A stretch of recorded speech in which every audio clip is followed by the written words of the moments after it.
નમસ્કાર મિત્રો, જય હિન્દ, જય ભારત. સ્વાગત છે તમારું આપણી યુટ્યુબ ચેનલમાં. તો મિત્રો, પેન્શનરો અને કર્મચારીઓ માટે 18 મહિનાના બાકી ડીએરીએસને લઈ ખૂબ જ અગત્યના સમાચાર સામે આવ્યા છે.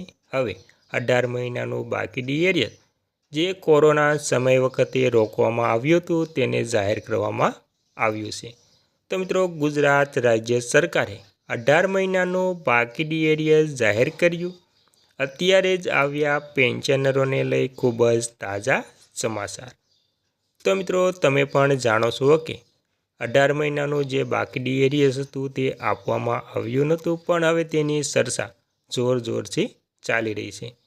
તો મિત્રો, તેમાં તમે જાણો છો કે મોંઘવારી ભથ્થું જે 58% હતું તે હવે 2026માં જાન્યુઆરીમાં તે વધવાનું છે અને 8મું પગાર પંચ પણ લાગવાનું છે. તેની સાથે 18 મહિનાના બાકી ડીએરીએસની લઈને પણ ચર્ચા ચાલી રહી છે. તેથી પેન્શનરો અને સરકારી કર્મચારીઓના પેન્શન પગારમાં સૌથી મોટો વધારો જોવા મળે તેવી શક્યતા છે. તો મિત્રો, હવે એ જોવાનું રહ્યું છે કે 1 એપ્રિલ 2026થી જે પેન્શન અને પગાર આવશે તેમાં કેટલો વધારો થઈને આવશે તેની તમામ વાત મિત્રો આજે આપણે કરવાની છે. તો મિત્રો, તમામ વાત વિગતવાર કરીએ તો તે પહેલાં તમને એક નાની એવી નમ્ર વિનંતી છે કે તમે આપણી ચેનલમાં નવા હોય તો આપણી ચેનલને સબસ્ક્રાઈબ કરી લેજો અને વિડીયો ગમે તો લાઈક પણ કરી લેજો. તો મિત્રો, વિગતવાર વાત કરીએ તો ડીએ ન્યૂઝ 18 મહિનાના બાકી ડીએરીએસની આતુરતાપૂર્વક રાહ જોઈ રહેલા કેન્દ્રીય કર્મચારીઓ માટે મોટા સમાચાર સામે આવ્યા છે. બજેટ પહેલાં સરકારને ડીએરીએસ આપવાને લઈને 2 દરખાસ્તો મળી હતી અને ડીએ ન્યૂઝમાં જોઈએ તો 18 મહિનાના બાકી ડીએરીએસની આતુરતાપૂર્વક જે પેન્શનરો અને કર્મચારીઓ રાહ જોઈ રહ્યા હતા તેના માટે સૌથી અગત્યના સમાચાર જેમ કે બજેટ પહેલાં સરકારને ડીએરીએસ આપવાને લઈને 2 દરખાસ્તો મળી હતી. વાસ્તવમાં કોરોના કાળમાં સરકારે જાન્યુઆરી 2022થી 2021 મોંઘવારી ભથ્થું એટલે કે ડીએરીએસ એલાઉન્સ વધાર્યું ન હતું. કર્મચારીઓ લાંબા સમયથી આ 18 મહિનાના ડીએરીએસની રાહ જોઈ રહ્યા છે. હજુ સુધી 18 મહિનાનું બાકીનું એરીએસ મળ્યું નથી. હવે કોવિડ-19 સમયે રોકવામાં આવેલા 18 મહિનાના મોંઘવારી ભથ્થાના એરીએસ પર નાણાં મંત્રાલયે પોતાનો ફાઇનલ જવાબ આપી દીધો છે. અને મિત્રો, ચોમાસુ સત્ર દરમિયાન ડીએને લઈ પૂછાયેલા પ્રશ્નો. ચોમાસુ સત્ર દરમિયાન આ મામલે પૂછવામાં આવેલા પ્રશ્નોના નાણાં રાજ્યમંત્રીએ લેખિતમાં જવાબ આપ્યો હતો કે ચોમાસુ સત્ર દરમિયાન પૂછાયેલા સવાલના જવાબમાં નાણાં મંત્રાલયે મોંઘવારી ભથ્થા અને મોંઘવારી રાહતને લઈ બાકી રકમ ચૂકવવાનો ઇનકાર કરી દીધો હતો.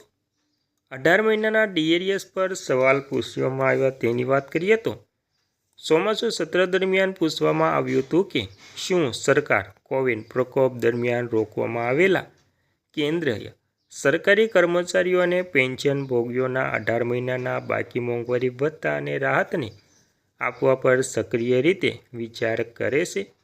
જો હા તો તે અંગે શું વિગતો છે અને જો ના તો દુનિયાના ત્રીજા મોટી અર્થવ્યવસ્થા હોવા છતાં તે ન આપવા પાછળનું કારણ શું છે. આ સાથે એવું પણ પૂછવામાં આવ્યું હતું કે વર્ષ 2024થી આજની તારીખ સુધી આ મામલે મળેલી રજૂઆતોની વિગતો શું છે અને તેના પર રજૂઆતોને ધ્યાનમાં લઈને શું કાર્યવાહી થઈ છે.